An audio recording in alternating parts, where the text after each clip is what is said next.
राजा बहदरत जो आज का बिहार पटना है, आज से तकरीबन तकरीबन 5200 साल पहले वहां पर राज किया करते थे। उनकी 2 पत्नियां थीं, परंतु सारे जतन प्रयत्न करने के बावजूद कोई संतान नहीं थी। उन्होंने हर प्रकार का वैद्यों का भी, डॉक्टरों का, चिकित्सकों का लाभ लिया, साधु संतों का किया, यज्ञ हवन किया, जो जो वो कर सकते थे सब कुछ किया, परंतु उनको संतान नहीं हुई। इवेंचुअली उन्होंने अल्टीमेटली क्या किया, उनके मन में शोक आया, वैराग्य आ गया कि ऐसा जीवन जिसमें संतान नहीं है, मैं क्या कर रहा हूं राज करके। उन्होंने अपना राज्य अपने सेनापति को दे दिया कि अब आप राज करो, और वह अपनी दोनों पत्नियों के साथ चल दिया जंगल की ओर। जब वह जंगल में पहुंचे तो देवयोग से रहद्य मुनि के आश्रम में पहुंचे। छोटा सा आश्रम हुआ करता था, बहुत ज्यादा शिष्य नहीं होते थे, थोड़े बहुत शिष्य होते थे। उन दिनों मीडिया वगैरह भी नहीं था, तो इसलिए लोगों का भी ज्यादा आना जाना नहीं होता था। तो रहद्य मुनि के पास राजा बहदरत अपनी दोनों पत्नियों को लेकर पहुंचे। उन्होंने वहां साष्टांग किया और कहा कि हमें सन्यास की दीक्षा दीजिए। राजा बहदरत का ये करुण पुकार सुन के उन्होंने कहा, रहद्य मुनि ने, कि भाई तेरे को राजन, आपको किसी प्रकार का कोई वैराग्य तो है नहीं, ये तो आपको संतान नहीं हुई है, इस वजह से आप वैराग्य ले रहे हैं, आप संन्यास दीक्षा लेना चाह रहे हैं और अपने साथ साथ अपनी पत्नियों को भी दिलवा रहे हैं। जब संसार में ही मोह फंसा हुआ है, और फिर क्या आप संन्यास दीक्षा के बाद आप भगवान का नाम ले पाओगे। उससे अच्छा यह है कि आप एक काम करें, आप पहले संतान प्राप्ति करें, फिर आना मेरे पास। तो उसने कहा राजा बहदरत ने कि मैंने तो स्वामी जी मुनीश्वर, मैंने सब कुछ करके देख लिया, परंतु कोई लाभ नहीं हुआ। तो जो रहद्य मुनि जो थे, वो एक आम के वृक्ष के नीचे बैठे थे। उन्होंने क्या किया, अपना पद्मासन में बैठे हुए थे, उन्होंने आंखें बंद की और कुछ क्षणों के लिए शांत हुए। जैसे ही वो शांत हुए, वो आम के वृक्ष से स्वाभाविक रूप से एक आम गिरा और उनके गोद में आके गिरा। रहद्य मुनि ने वह आम पकड़ाया राजा बहदरत को और कहा कि ये आम अपनी दोनों पत्नियों को खिला देना, संतान होगी, अवश्यम भावी संतान होगी, बहुत बहुत पराक्रमी संतान होगी। ऐसी संतान होगी कि यदि ईश्वर को भी अगर सोचना पड़े कि मेरे को इसको हराना है, तो ईश्वर भी सोच में पड़ जाए, टेंशन आ जाए ईश्वर को भी कि भाई ये इस व्यक्ति को मैं कैसे हराऊं, इतना पराक्रमी राजा होगा। और आगे हमें पता भी है कि जो जब रहद्य मुनि ने वो आम दिया और फिर रहद्य मुनि से आशीर्वाद लिया राजा बहदरत ने और दोनों पत्नियों ने, और गए अपने राज्य में, वहां पर उन्होंने अपनी पत्नियों को आम दिया। अब दोनों पत्नियों ने आधा आधा आम खा लिया और थोड़े दिनों बाद उनको गर्भ ठहर गया। अब जब संतान उत्पत्ति का समय आया, जब डिलीवरी का टाइम आया, तब अब क्या हुआ, दोनों पत्नियों को साथ ही प्रसूति की पीड़ा हुई। दोनों ने बच्चे को जन्म दिया, पर आधे आधे बच्चे को जन्म दिया। राजा बहदरत को आके दाई ने बताया, नौकरानी ने, जो दासियों ने बताया कि ऐसे से हुआ। वो उसने जाके देखा, 2 बच्चे पर दोनों आधे आधे, मतलब जैसे एक बॉडी को बीच में से हमने काट दिया सीधा, एक आंख, एक हाथ, एक कंधा इधर, एक इधर, तो आधा आधा शरीर। एक पत्नी ने जन्म दिया, दूसरी पत्नी ने आधे शरीर को जन्म दिया। राजा बहदरत ने अपना मुकुट उठा के फेंक दिया कि गरीब का भाग्य भी गरीब। मुश्किल से मेरे को रहद्य मुनि ने आशीर्वाद दिया था और जो उन्होंने कहा वह संतान प्राप्ति भी हुई, और पर मेरी मूर्खता के कारण मैंने दोनों पत्नियों को आधा आधा आम खिला दिया, यह सोच के कि शायद 2 बच्चे होंगे, यहाँ तो आधा आधा बच्चा ही हो गया।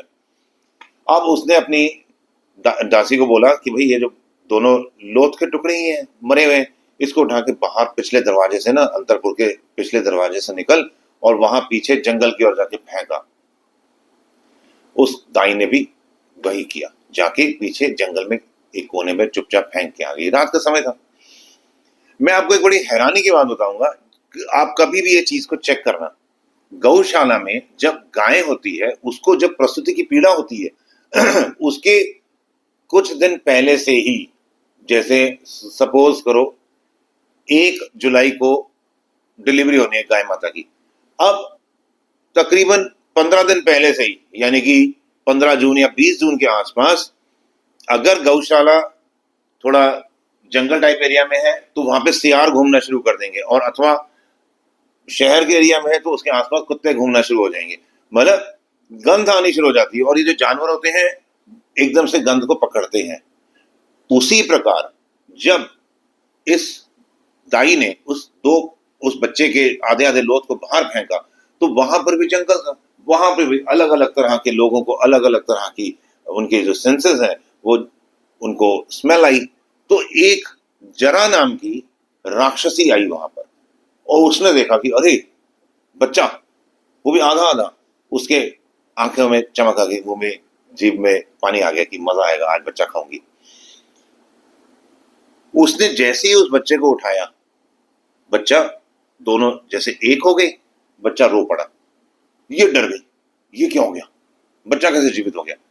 परंतु रहस्य मुनि के आशीर्वाद, रहस्य मुनि के संकल्प से वह बच्चा तो जीवित हो गया। यहां पर इस जरा नाम की जो राक्षसी थी, जो माता जरा थी, इनके मन में भी, इनके हृदय में भी करुणा आ गई, इनके हृदय में भी ममत्व आ गया। वह समझ गई कि भाई ये राजा का महल है, राजा के महल के बैक साइड में इसको फेंका गया, कहीं ऐसा तो नहीं ये बच्चा राजा के घर में ही कहीं जन्मा हो। तो जो जरा नाम की राक्षसी थी, उसने अपना रूप बदला, श्री स्मृति विद्या के आधार पर उसने अपना रूप बदला और बच्चे को गोद में लेके राजा के महल में पहुंची। वहां पर दास दासियों से कहा कि मुझे राजा भद्रथ से मिलना है। उन्होंने कहा कि वह तो नहीं मिलेंगे, तो उसने कहा मेरे को इसी वक्त मिलना है। वो अड़ गई। इवेंचुअली उन्होंने जाके, दास दासियों ने, सैनिकों ने उस जरा नाम की राक्षसी, जो अभी एक कन्या बनी हुई थी, एक सुंदर महिला बनी हुई थी कुलीन परिवार की, उसको राजा के सामने खड़ा कर दिया। राजा को कहा कि राजा, अब जरा बोलती है, हे राजन, मैं आपके लिए एक उपहार लेके आई हूं। राजा कहता है कि अरे क्या देवी, आप मेरे को उपहार दोगे, मेरी तो किस्मत ही खराब है। वो कहते नहीं, जो उपहार मैं देने जा रही हूँ उससे आपकी किस्मत, आपका भाग्य उज्जवल हो जाएगा, आपका, आपके कुल का भाग्य उज्जवल हो जाएगा, इस राज्य का भाग्य उज्जवल हो जाएगा। वो उसने सोचा यार राजा ये इतनी बड़ी बड़ी बातें बोल रही महिला, तो उसने ऐसे उठा, वो क्योंकि शोक में था, सिर नीचे झुका के बैठा हुआ था, एकदम चिन्ह को था छाती पे लगाया हुआ था, शोकाकुल था, बहुत ज्यादा दुखी था कि बच्चा इस तरह से हो गया। तो उसने महिला की ओर देखा, उस देवी की ओर देखा, उसने पूछा कौन है आप, क्या कहना चाहते हैं। तो उसने कहा, उसने अपने वो अंगोछे के अंदर उस बच्चे को छुपाया हुआ था, उसने अंगोछा हटाया तो देखा एक बच्चा है। राजा एकदम खड़ा हो गया, कहते ये बच्चा, कहते ये आप ही का बच्चा है जो आपने पीछे फिकवाया था। ऐसे पूरी बात बताई उसने, जरा नाम की राक्षसी ने। वो बहुत खुश हुआ, कहते हे देवी आप कौन है, आप क्या पार्वती है, माता लक्ष्मी है, आप अलम्बुषा है, काली है, दुर्गा है, आप कौन है। उसके चरणों को उसने छूना शुरू किया। उसने कहा हे राजन, ना मैं अलम्बुषा हूं, ना मैं काली हूं, ना मैं पार्वती हूं, ना मैं लक्ष्मी हूं, मैं जरा नाम की राक्षसी हूं। लोग मुझसे डरते हैं, ये तो मैंने श्री स्मृति विद्या से अपना रूप बदल लिया है। तो राजा कहता कि हे देवी, तू हो सकता है इस लोक दृष्टि से राक्षसी हो, परंतु मेरे लिए तू मेरी माँ से भी बढ़कर है, मेरे लिए तू पार्वती, अलम्बुषा, काली, दुर्गा से भी बढ़कर है, क्योंकि तूने मुझे मेरी संतान की प्राप्ति कराई है। जो मूर्खता मैंने रहस्य मुनि के आशीर्वाद के बाद कर दी थी, तूने वह सुधार दी है, और अब मेरे को आप ही की श्री कृपा से यह संतान फिर से मिली है। बोलो मैं आपके लिए क्या सेवा कर सकता हूं। तो उस जरा नाम की राक्षसी ने कहा कि हे राजन, आप मेरे लिए कोई सेवा ना करें, सिर्फ आपसे एक बात कहना चाहूंगी कि अगर आपको लगता है कि मैंने कुछ अच्छा काम किया है तो इस बच्चे का नाम मेरे नाम से रखना। ये बच्चा दो टुकड़ों में था, इस दो टुकड़ों को मैंने साधा, मेरा नाम जरा, इसका नाम जरासंध रखना। तो राजन ने कहा हाँ, आपसे इस बच्चे का नाम जरासंध ही है। राक्षसी चली गई। और आज भी आप उस एरिया में जाएंगे ना बिहार में, वहां पर जरासंध का जो राज्य है, वहां पर जरा नाम की जो राक्षसी, उसके मंदिर आज भी कई जगहों पर है। जैसे करकटी राक्षसी की भी एक कथा आती है, करकटी राक्षसी के भी मंदिर कई जगहों पर है, केरला में है, हिमाचल में है, कई जगहों पर ऐसे करकटी राक्षसी के लिए। और जो रहस्य मुनि ने आशीर्वाद दिया था उस बच्चे को, जो रहस्य मुनि ने अपना संकल्प दिया था उस बच्चे के लिए कि यह बच्चा इतना मजबूत बनेगा, इतना पराक्रमी, इतना शूरवीर बनेगा कि इसको अगर भगवान को भी अगर हराना पड़े तो उसे सोचना पड़ेगा। तो आपको हम सबको पता ही है कि जब राजसूय यज्ञ के पहले भगवान श्री कृष्ण ने कहा कि जब तक हम जरासंध वध नहीं करेंगे तब तक हम राजसूय यज्ञ में सफल नहीं हो पाएंगे और कोई भी सेना उस जरासंध को हरा नहीं सकती है। और सब बहुत ज्यादा चिंतित हो गए थे। तब भगवान श्री कृष्ण भीम और अर्जुन को, उन्हें भी भगवान होते हुए उन्हें भी रूप बदल के जाना पड़ा क्योंकि रहस्य मुनि का संकल्प था।